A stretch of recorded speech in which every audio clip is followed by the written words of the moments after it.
नमस्कार साथियों, मैं दानेश्वर सिंह परिहार आप लोगों के साथ हमारे YouTube channel Bhoramdev inspires and education hub के साथ पिछले वीडियो में हम लोगों ने भोरमदेव मंदिर पर चर्चा किया था और आगे आज हम लोग जो हैं छत्तीसगढ़ कैसे वर्तमान नक्शे में आ पाया, तो इसका जो स्वरूप है वो कैसे बन पाया है उस पर चर्चा करेंगे, है नहीं। और बातों को आगे बढ़ाते हुए मैं हमारे आज के टॉपिक पर आऊंगा।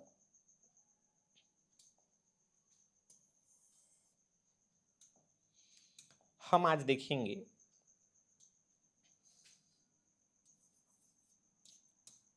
छत्तीसगढ़ का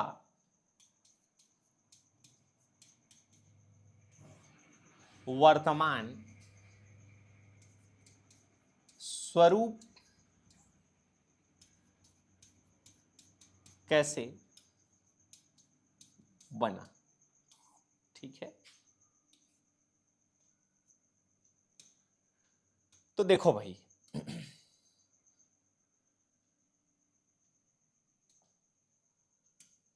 वर्तमान स्वरूप के संबंध में आज हम चर्चा करेंगे कि मूल छत्तीसगढ़ क्या है। ठीक, इसके बाद हम इसी में आगे चर्चा करेंगे कि कैसे जो है बस्तर क्षेत्र का छत्तीसगढ़ में विलय हुआ,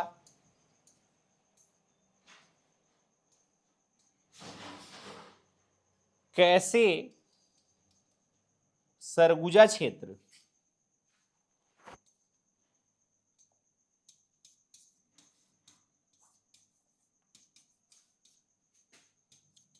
का छत्तीसगढ़ में विलय हुआ,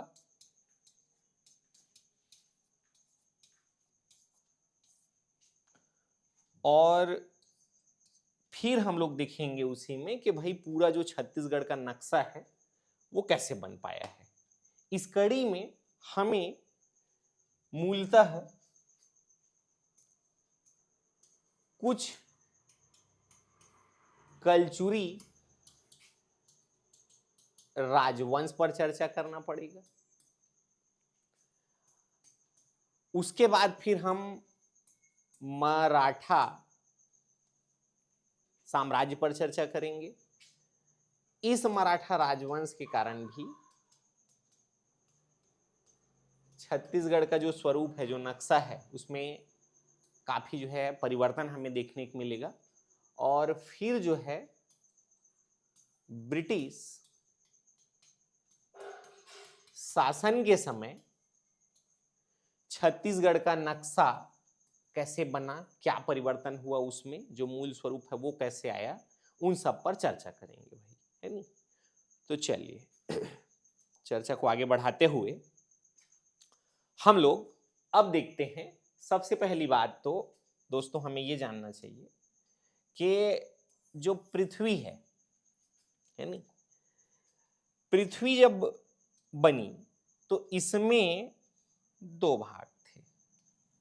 एक भाग जो है पृथ्वी का कहलाया, देखो पृथ्वी में आप देखते हैं कि जो 29% के आसपास का जो क्षेत्र है वो भूभाग है, वो क्या कहलाया, पेंजिया। और ये जो है स्थल भाग है। और आप देख रहे होंगे कि बचा हुआ जो 71% जो हिस्सा है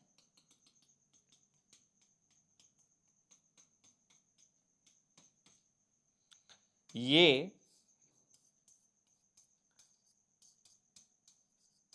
पैंथालासा था। और पैंथालासा मतलब जलीय भाग, जो पृथ्वी में 71% के आसपास जो क्षेत्र है वो क्या है, पैंथालासा का क्षेत्र है। और 29% के आसपास का जो क्षेत्र है वो क्या है, पेंजिया है, जो कि स्थल भाग है नहीं। तो अब पूरी पृथ्वी में महाद्वीप नहीं थे, एक ही भूभाग है जिसका नाम क्या है, पेंजिया। लेकिन बाद में धीरे धीरे ये जो पेंजिया है वो टूटने लग जाएगा, और टूटने के बाद फिर अलग अलग जो महाद्वीप हैं या द्वीप हैं वो सब बनते जाएंगे। हम लोगों को इसमें एक विशेष बात ध्यान देना पड़ेगा कि हमारा जो भारत है उसका नक्शा भी कैसे आ पाया, इसी पेंजिया के टूटने के बाद कुछ अलग अलग और प्लेटों की संरचना हुई, ठीक है, उनका जब निर्माण हुआ तो उसी से फिर धीरे धीरे क्या बना, हमारा भारत बना, है नहीं। तो उसको समझते हैं हम लोग भैया, वो कैसे हुआ। चलिए देखिएगा, देखो हुआ क्या, हमारा जो भारत का ये वाला हिस्सा,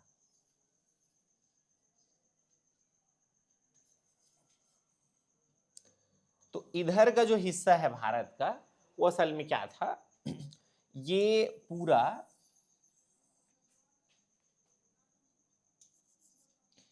यूरेशियाई प्लेट, इसमें आप देखेंगे ये यूरेशियाई प्लेट का हिस्सा था। और उसके बाद इसमें कुछ ऐसी घटनाएं घटी कि अफ्रीकन प्लेट, जो मेडागास्कर का प्लेट था, उसमें पूरा जो अफ्रीका महाद्वीप का क्षेत्र है उससे भारत का ये जो प्रायद्वीपीय भारत है, प्रायद्वीपीय भारत, वो अलग हो गया। दुनिया में जो मानवीय सभ्यता है वो सबसे पहले जो है जनजातियों की सभ्यता को मानेंगे हम, है नहीं। तो उसके अकॉर्डिंग देखें तो यहाँ पर प्रायद्वीपीय भारत जो क्षेत्र है वो अफ्रीका महाद्वीप में था। इसी कारण आप देखते हैं छत्तीसगढ़ में निग्रिटो प्रजाति, इसको अलावा जो है आप देख रहे हैं कि यहाँ पर प्रोटो ऑस्ट्रेलाइड प्रजाति भी देखने को मिलता है। इसका कारण ये है कि अफ्रीका महाद्वीप के क्षेत्र से, उस बड़े प्लेट से जो है ये प्रायद्वीपीय भारत का जो पठार आप देख रहे हैं, भारत का जो ये नीचे का जो हिस्सा है नहीं, जो त्रिभुजाकार आकृति है, वो वहां से टूटकर धीरे धीरे आकर यहाँ इसमें आके जुड़ा है। उसी समय ऐसी भी विचारधारा है कि ऑस्ट्रेलियन जो प्लेट है वो भी टूटकर अलग हुआ है और धीरे धीरे वो दूर चला गया है नहीं। तो इसी कारण आप देखते हैं कि जनजातियों में निग्रिटो, जो कि असल में क्या है, मूलतः अफ्रीकन प्रजाति है और मानव समूह का, है नहीं, और ऑस्ट्रेलियन प्रोटो ऑस्ट्रेलाइड प्रजाति जो है हमें देखने को मिलेगा हमारे क्षेत्र में, है नहीं, विशेषतः।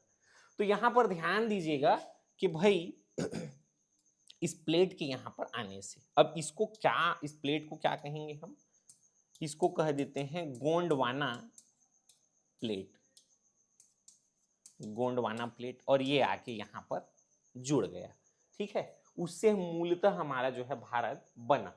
तो मूलभूत तौर पे हमारा जो छत्तीसगढ़ है, कभी मेडागास्कर अफ्रीका महाद्वीप के क्षेत्र में जो प्लेटें हैं, है नहीं, उसमें एक बड़ा सा प्लेट था जिसको मेडागास्कर प्लेट कहते थे, और उसके बाद में वो अन्य और छोटे छोटे प्लेटों में बढ़ गया, तो वो इसका हिस्सा रहा।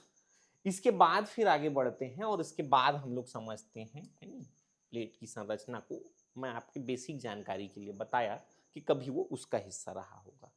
फिर धीरे धीरे क्या हुआ, अब देखो, अब जो है क्योंकि हम एक सभ्यता की ओर चलते गए, ठीक है, बर्बर सभ्यता से आगे बढ़कर, तो धीरे धीरे सिंधु घाटी सभ्यता का विकास एक विश्व की प्रथम शहरी सभ्यता के रूप में आप देखेंगे।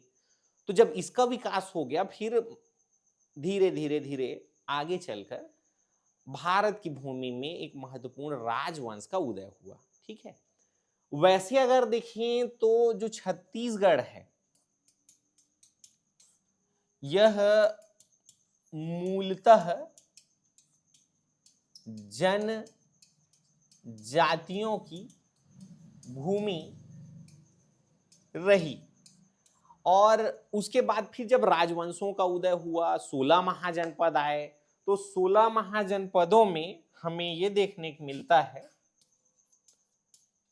महाजनपद काल में ये जो हमारा छत्तीसगढ़ है, ठीक है, भारत की भूमि में हमारा छत्तीसगढ़ एक महाजनपद हुआ करता था जिसका नाम है चेदी महाजनपद, ठीक।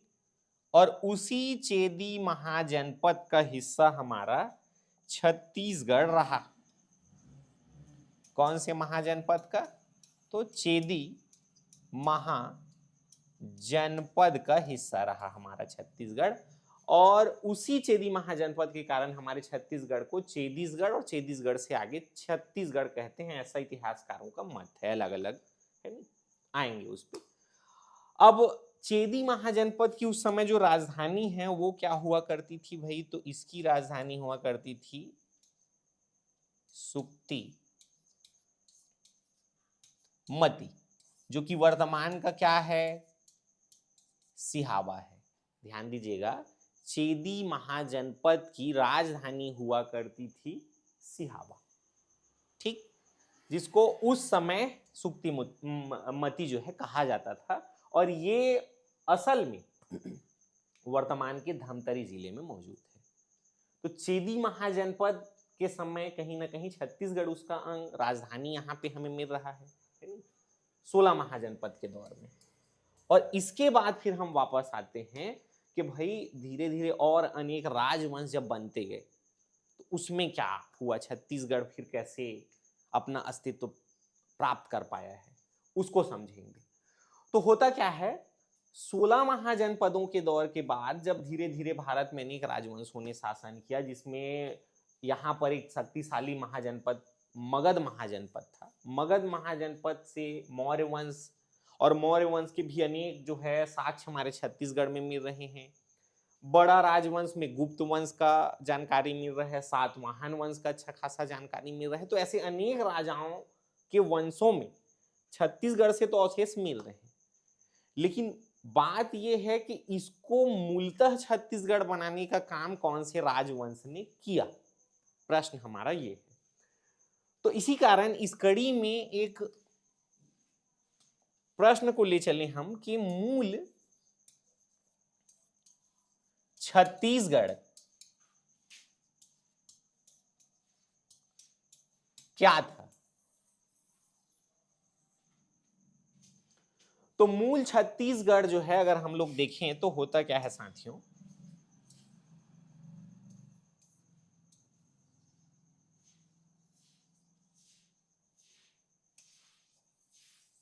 देखो, किसी भी सभ्यता के विकास के लिए नदी एक महत्वपूर्ण कारक रहा है भाई, ठीक है। किसी भी सभ्यता, आप प्रारंभ में ही देख लीजिए, सिंधु घाटी जो सभ्यता है वो भी नदी के ही तट पर विकसित हो पाई है। तो यहां पर क्या हुआ, असल में एक नदी है भारत, पश्चिम भारत की गंगा, नर्मदा नदी। और नर्मदा नदी के तटीय भाग में एक महत्वपूर्ण सभ्यता का उदय हुआ, एक महत्वपूर्ण राजवंश बना, जिस राजवंश को कहते हैं कलचुरी राजवंश।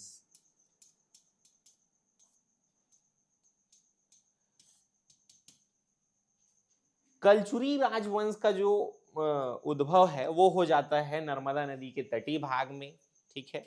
उसके आसपास के क्षेत्रों में इस वंश के शासकों ने शासन जो है शुरू किया। कृष्णराज जो है इसके मूल पुरुष हैं, उनके द्वारा इसको 550 ईस्वी के आसपास जो है स्थापित कर दिया गया नर्मदा नदी के तटीय भाग में।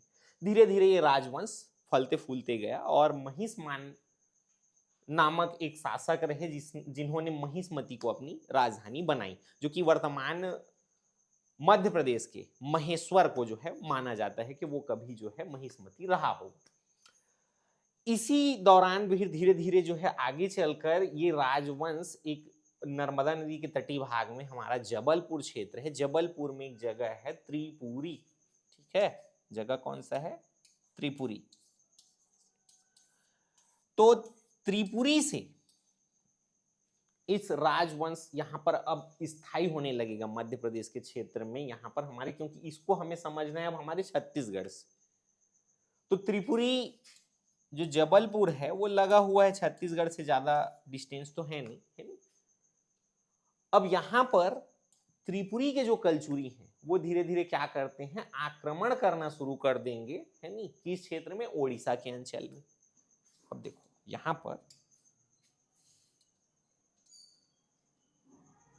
ये हमारा छत्तीसगढ़, और इधर से ये वाला जो हिस्सा है यहाँ पर, ये जबलपुर का क्षेत्र त्रिपुरी, वहां से ये लोग उड़ीसा पर अटैक करने आएंगे। तो होता क्या है, वो लोग यहाँ जब आक्रमण करने आते हैं तो बीच में हमारा छत्तीसगढ़ पड़ जाएगा। यहाँ के वैभव को जब ये लोग देखे तो बाणवंशी शासकों को ये लोग हराकर, जो शंकरगण मुग्धतुंग द्वितीय थे, वो 869 ईस्वी के 79 ईस्वी के आसपास जो है हराकर छत्तीसगढ़ के क्षेत्र में कहीं कहीं अपना अधिपति स्थापित कर लेते हैं। बाणवंशी शासक इनके अधीन जो है रहते हैं, और धीरे धीरे आगे चलकर जब इनका वंश बढ़ने लगा कलचुरियों का, तो कलचुरी राजवंश के शासकों ने क्या किया, अपना जो उत्तराधिकारी है उसको छत्तीसगढ़ में प्रॉपर स्थायी रूप से जो है शासन करने के लिए छत्तीसगढ़ भेज दिया। और अब जो है शुरू होगा छत्तीसगढ़ के संरचना का कालखंड, है नी। अब यहाँ पर हम बेसिक ये समझे कि कलचुरी आए कहाँ से, तो बेसिकली ये त्रिपुरी जो जबलपुर है वहां से छत्तीसगढ़ में आ जाएंगे, यहाँ एंट्री हो जाएगा इन लोगों का। अब मूल छत्तीसगढ़ का जो सिद्धांत है वो लागू होता है। तो कलचुरी राजवंश ने क्या किया, आगे चलकर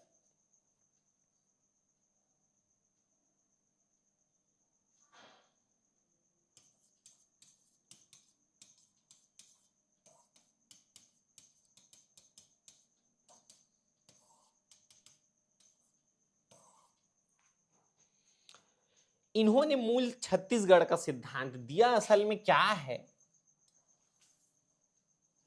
देखो भाई,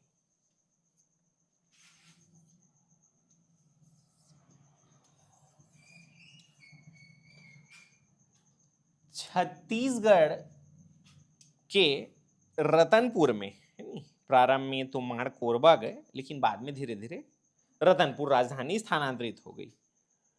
तो इनके द्वारा क्या किया गया उस दौर में, कलचुरियों के द्वारा,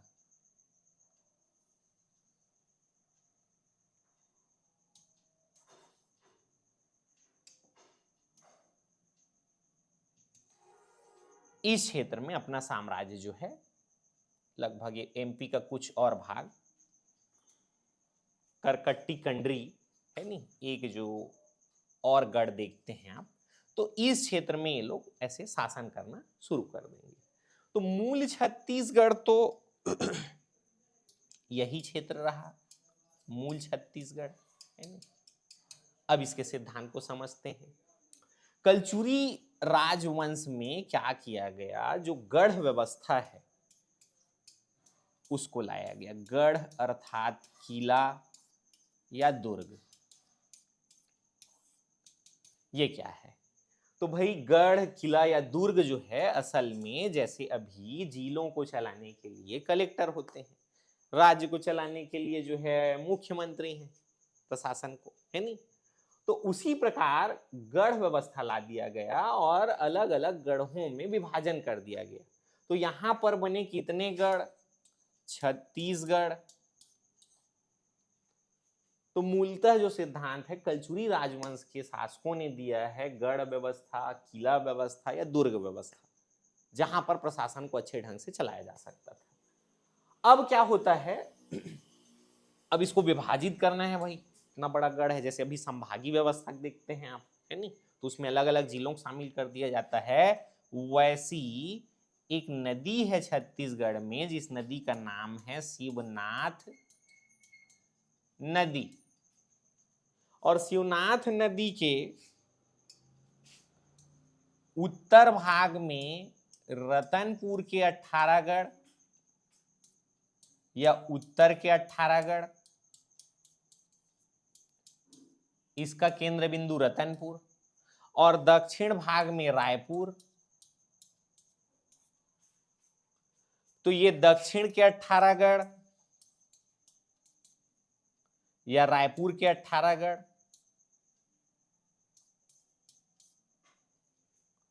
इस प्रकार से ये कुल हो गए छत्तीसगढ़। ये व्यवस्था कलचुरी राजवंश के समय शुरू हुआ। तो ये मूलभूत छत्तीसगढ़ था जहां तक कलचुरियों का आधिपत्य चल रहा था, शासन चल रहा था। बाकी अन्य क्षेत्रों में अलग अलग और राजवंशों का शासन हमें देखने को मिलेगा, है नहीं। अब बस्तर के क्षेत्र में उस समय, उस दौर में जो है एक महत्वपूर्ण राजवंश का उदय हो चुका था। उस राजवंश का नाम है काकती राजवंश। बस्तर कैसे आया और कैसे जो है छत्तीसगढ़ के अन्य भाग आए, उस पर जो है हम चर्चा आगे बढ़ाते हैं, है नहीं। तो देखिए भाई, अब क्या होता है आगे चलकर, जैसी कलचुरी राजवंश के बाद एक और राजवंश आया, क्योंकि हर क्षेत्र में अगर देखें तो कहीं ना कहीं जो है आपसी जो अपने ही गिराते हैं नशे मन पर बिजलियां, है नहीं। तो जैसे घर का भेदी विभीषण जो है लंका ढा गया था, वैसी क्या हुआ, इधर कलचुरी राजवंश में आगे कलह शुरू हो गया, आपसी लड़ाई शुरू हो गया सत्ता के लिए। और जो रघुनाथ सिंह हैं उसको सत्ता से हटाने के लिए मोहन सिंह जाकर इधर नागपुर क्षेत्र है, और नागपुर में जब मराठों का विभाजन हुआ था आगे चलकर बाजीराव, पेशवा बाजीराव द्वितीय के समय, तो नागपुर में जो है भोसले मराठों का एक शाखा था वो आ गया था। और इसके अलावा और अन्य जो सिंधिया है, होलकर है नहीं, धार के क्षेत्र में पंवार है। और अगर हम देखें तो इंदौर में जो है आपको देखने को मिलेगा होलकर, ग्वालियर में सिंधिया, बड़ौदा में गायकवाड़, ये सब जो है विभाजित हो गए थे। तो नागपुर के क्षेत्र में हमें बेसिकली ध्यान देना है कि यहाँ पर जो है पेशवा आ गए थे, और पेशवाओं के कारण जो है आगे चलकर क्या हुआ, तो पेशवा सॉरी माफ करिएगा, भोसले, है नहीं, पुणे में पेशवा थे, नागपुर में क्या थे, भोसले थे। तो भोसले जो है मराठा से, वो यहां पर आ जाएंगे, उसको देखते हैं, है नहीं। जैसे कलचुरियों का एंट्री हुआ है वैसी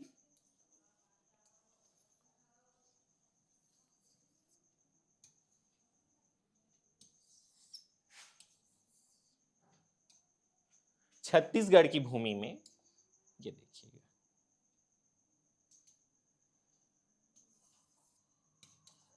इधर से नागपुर से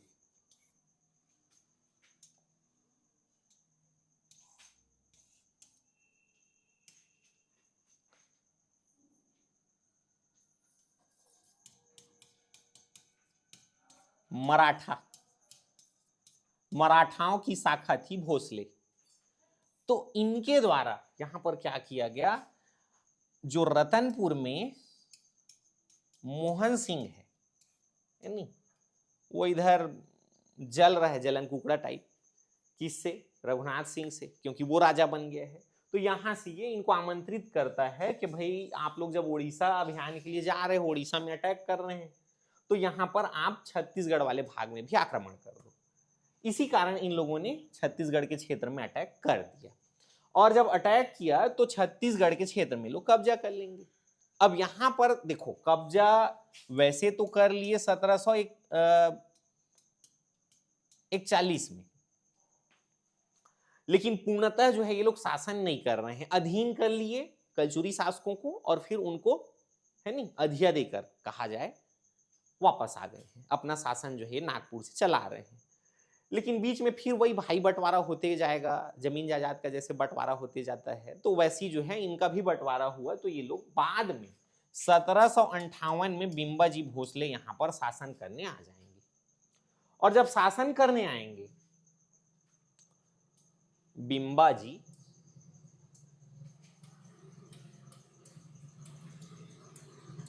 भोसले, तो इनका जो दौर है वो रहा भाई 1758 से 1787 के आसपास तक। और इस दौरान फिर ये क्या क्या किए, अब आते हैं हम कि मराठाओं का क्या जो है योगदान रहा छत्तीसगढ़ के नक्शे में, वर्तमान छत्तीसगढ़ को बनाने में। तो इनका एक महत्वपूर्ण योगदान है, वो है हमारा बस्तर क्षेत्र। बस्तर के क्षेत्र में जब बिंबाजी भोसले का शासन चल रहा है, तो यहां पर शासन किस वंश का चल रहा है, वो वंश है काकतीय राजवंश। और यहां पर इस समय लड़ाई चल रही है दो भाइयों की, ठीक है।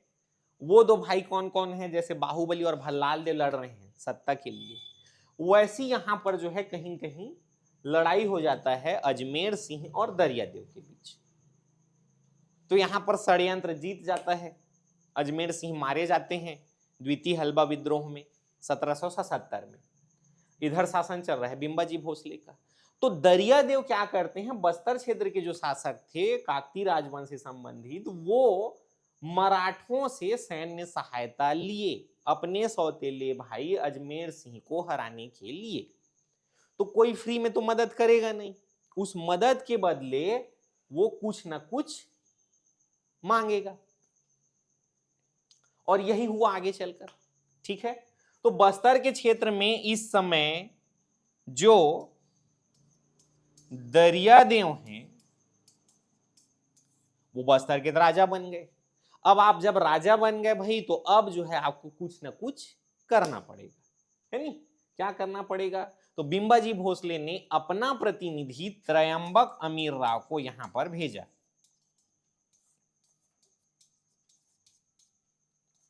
और त्रयंबक अमीर राव और बिंबाजी भोसले के ये प्रतिनिधि हैं, है नहीं? और इधर से दरियादेव हैं जो कि बस्तर क्षेत्र के काकतीय शासक हैं। तो इस काकतीय शासक दरियादेव और बिंबाजी भोसले के प्रतिनिधि त्रयंबक अमीर राव, इन दोनों के मध्य एक संधि होगी। संधि का नाम है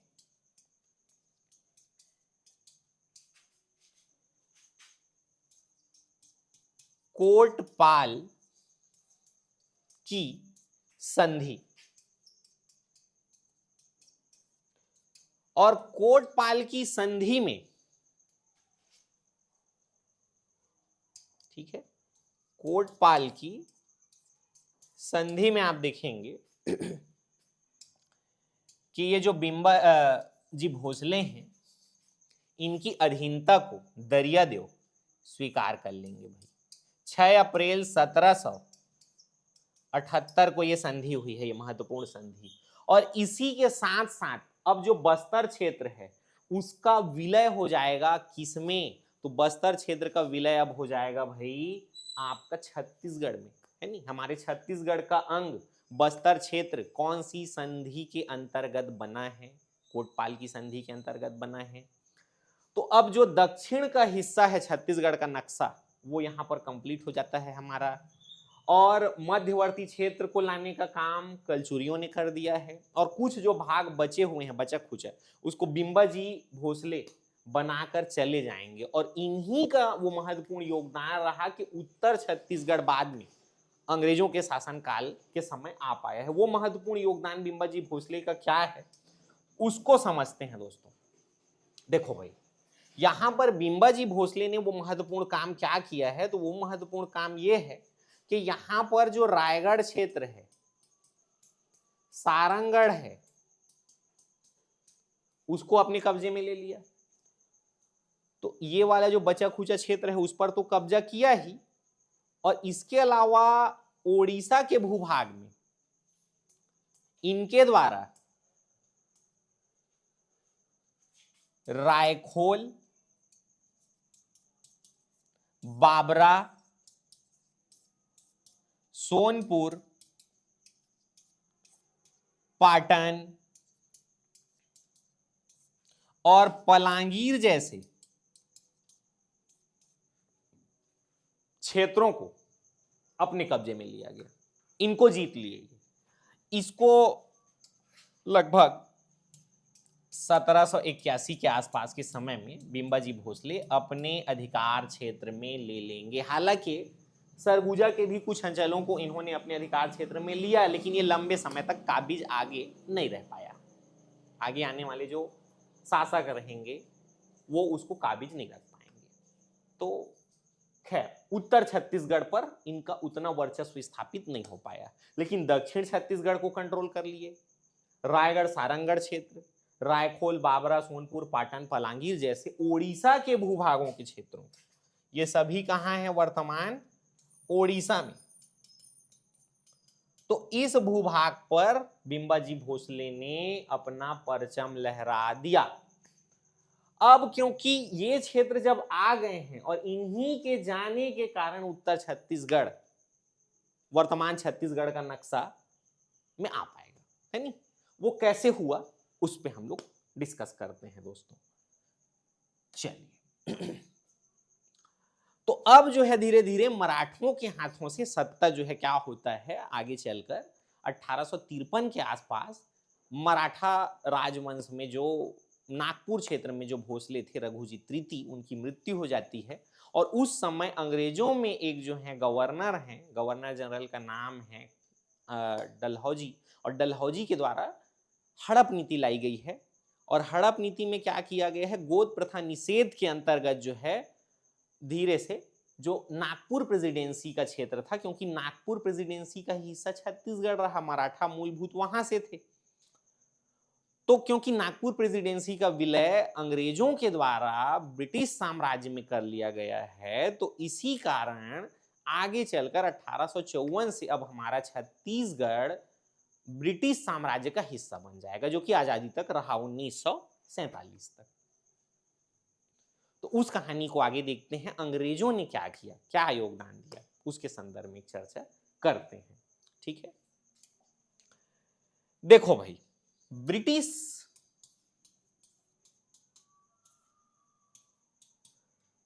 शासन काल, तो ब्रिटिश शासन काल चला 1854 से 1947 तक। और इसमें हम लोग देख रहे हैं कि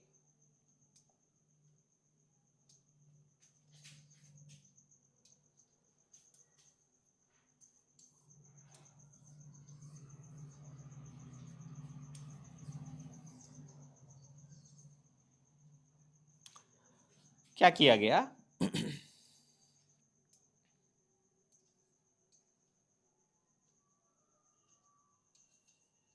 देखो इस दौरान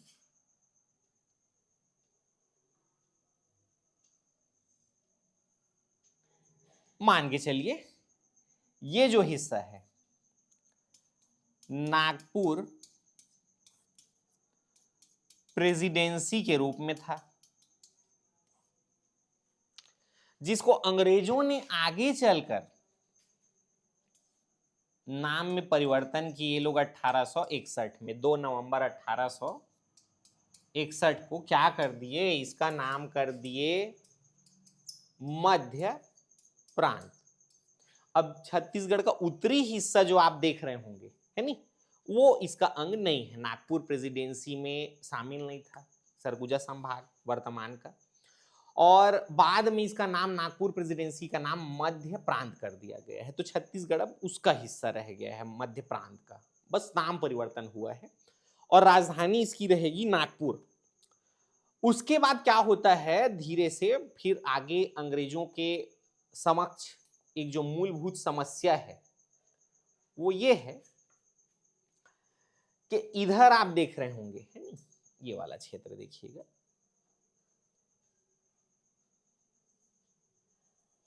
ये पूरा बंगाल था। और इस बंगाल की भूमि में क्योंकि आंदोलन जो है नी, क्रांतिकारी आंदोलन, पढ़े लिखे जो लोग हैं, देश की राजधानी उस दौर में कलकत्ता थी, वर्तमान का कोलकाता, तो वहां पर जो है क्योंकि आंदोलन ज्यादा हो रहा था, तो अंग्रेजों के द्वारा जो है हिंदू मुस्लिम एकता को भंग करने के उद्देश्य से ये जो क्षेत्र है, जो मुस्लिम बाहुल्य क्षेत्र है, उसको बना दिया गया पूर्वी बंगाल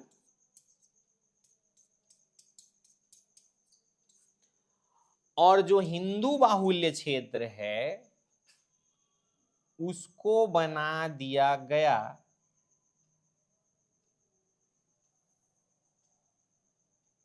ये देखिएगा पश्चिम बंगाल।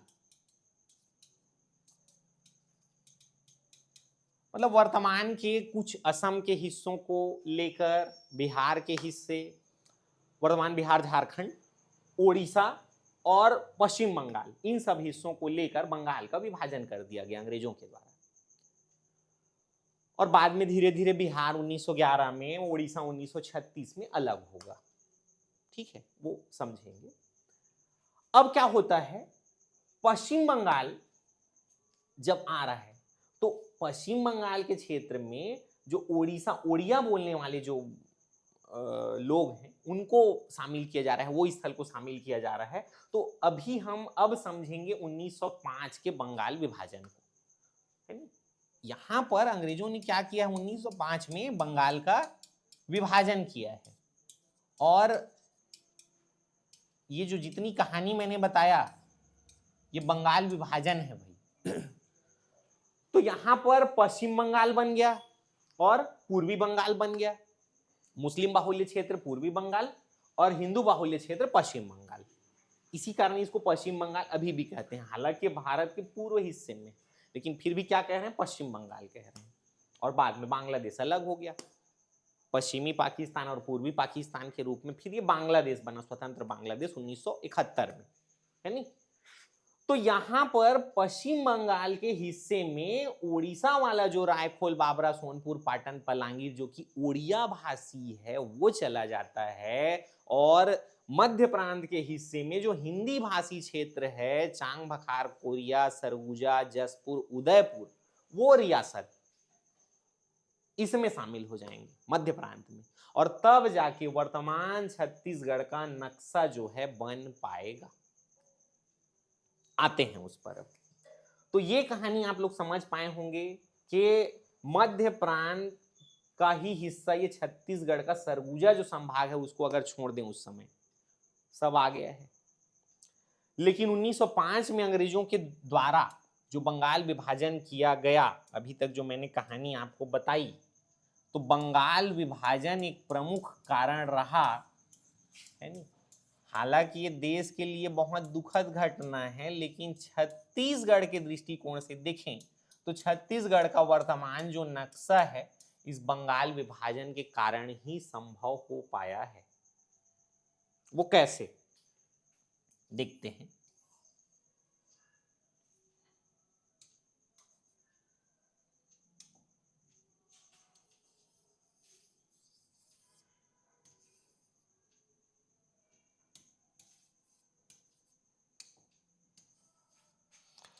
देखो भाई,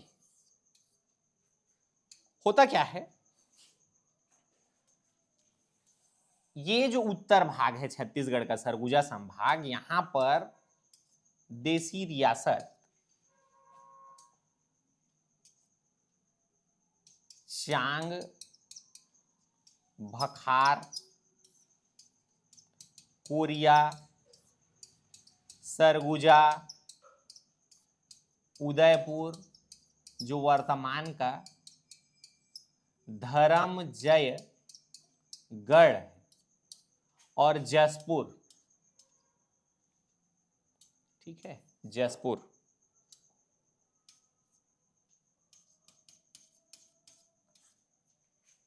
ये सब क्योंकि कौन सी भाषा से संबंधित हैं, हिंदी भाषी हैं, हिंदी भाषी रियासत क्षेत्र है। और ये उस समय बंगाल प्रांत का हिस्सा है जिसको बंगाल प्रांत से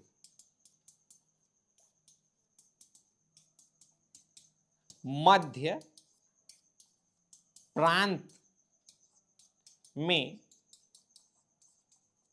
शामिल किया गया। और इधर जो ओडिया भाषी 5 रियासत पर हम चर्चा किए थे, रायखोल, बाबरा,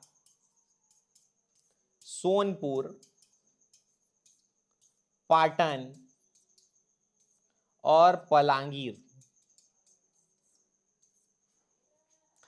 रायखोल, बाबरा, सोनपुर, पाटन, पलांगीर ये सभी ओडिया भाषी हैं और ओडिया भाषी रियासतों को उस समय, क्योंकि ये मध्य प्रांत का हिस्सा था, तो मध्य प्रांत से बंगाल प्रांत में शामिल किया गया। भाई इन रियासतों को इसमें शामिल कर दिया जाता है। तो इस प्रकार से 5 रियासत लिया गया, ठीक है, चांग बखार, कोरिया, सरगुजा, जसपुर और उदयपुर, और 5 रियासत दिया गया, और तब जाके वर्तमान छत्तीसगढ़ का जो नक्शा है वो बन पाता है। ठीक है, वर्तमान छत्तीसगढ़ का नक्शा बन पाया। ये कहानी आप समझे। और उसके बाद देखो दोस्तों, इस कहानी में एक और बात ध्यान रखिएगा कि नक्शा जो है जरूर छत्तीसगढ़ का 1905 में कहीं ना कहीं बन जाता है, लेकिन छत्तीसगढ़ का प्रथम जो नक्शा है वो 1918 में छत्तीसगढ़ के ही हमारे जाने माने लेखक और कवि रहे हैं, स्वतंत्रता सेनानी रहे हैं, ठीक है, पंडित सुंदरलाल शर्मा जी, इनके द्वारा जो है 1918 में पंडित सुंदर लाल शर्मा जी, तो शर्मा जी के द्वारा 1918 में प्रथम बार छत्तीसगढ़ का नक्शा बनाया गया। तो इसी कारण पंडित सुंदरलाल शर्मा जी को छत्तीसगढ़ का प्रथम स्वप्न दृष्टा कहा जाता है। तो आशा करता हूं कि आज जो है आप लोग छत्तीसगढ़ का जो वर्तमान नक्शा है वो कैसे अस्तित्व में आया ये आप समझ पाए होंगे अच्छे से। और वीडियो को अपना ज़्यादा प्यार, दुलार, माया, है नहीं, देते रहिए। और आप जितना हमें प्यार देंगे उतना जो है हम और आगे अच्छा करने की कोशिश करते जाएंगे। इसी के साथ मैं अपन भाखाला सुरता विराम देवत हूँ। जय जोहार, जय छत्तीसगढ़, जय भोरम देव, जय हिंद साथियों।